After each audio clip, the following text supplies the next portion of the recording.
আৰ্জিলে ফল ভোন পায়। আমি আৰ্জি থৈছোঁ, এতিয়া ভোন জিছোঁ। মোৰ বাপেকে গৰমত গছপুলিখন কাটি কাটি গছখন কাটি কাটি গছপুলি নোৰোৱা মজাটো ওলাইছে। লিচু সোপা খাই এদায় কৰিলে ল'ৰাখনে। এই ল'ৰা মখা লিচুজোপা তলত এতিয়া ইমান গৰমত লিচু এটা খাওঁ বুলিলে নাই নাই নাই লিচু এটা নাই। তলখন এদায় কৰিলে পাৰি গোটেইখন। ইমান গৰম উঠিছে। এই হৈ থকাটোকে খাওঁ দেই, ইমান গৰম। অকণ বহি লওঁ চকীখনতে। ইমান গৰম। এই গছজোপাতহে উশাহ পাইছোঁ দেই, গছজোপা তলতে বহি। গছজোপা ছাঁটো নথকা হ'লে জীয়টো উৰি যাওঁ কৰিছে।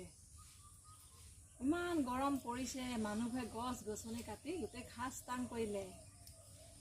ৰাস্তা বনাওঁতে চৰকাৰে ইমান ডাঙৰ ডাঙৰ গছবোৰ কাটি আদায় কৰিছে। ইমান ডাঙৰ গছবোৰ কাটি আদায় কৰিছে। ইফালে আকৌ গছপুলি ৰোৱাৰ কথা কৈ থাকে। এই গছবোৰ কাটোতে গছপুলি দুটামান ৰুই দিব লাগে লগে লগে। লিচুটো মিঠাই বাৰু। এই গছপুলি কেইটামান ৰুই নিদিয়ে। এতিয়া গোটেইখন গছ গছনি কাটি শেষ।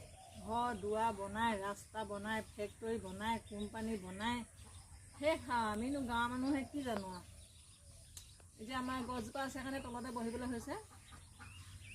গছ কাটিলে গছ পুলি ৰুব লাগে। গছ পুলি নোৰোৱাৰ কাৰণে এতিয়া এই গৰমত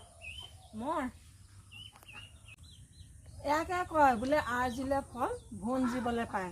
আমি আৰ্জি থৈছোঁ, এতিয়া ভোন জিছোঁ। মোৰ বাপেকে গৰমত গছপুলিখন কাটি কাটি গছপুলি নোৰোৱা মজাটো ওলাইছে। সেইকাৰণে এটা গছপুলি কাটিলে 10টা গছপুলি ৰুব লাগে।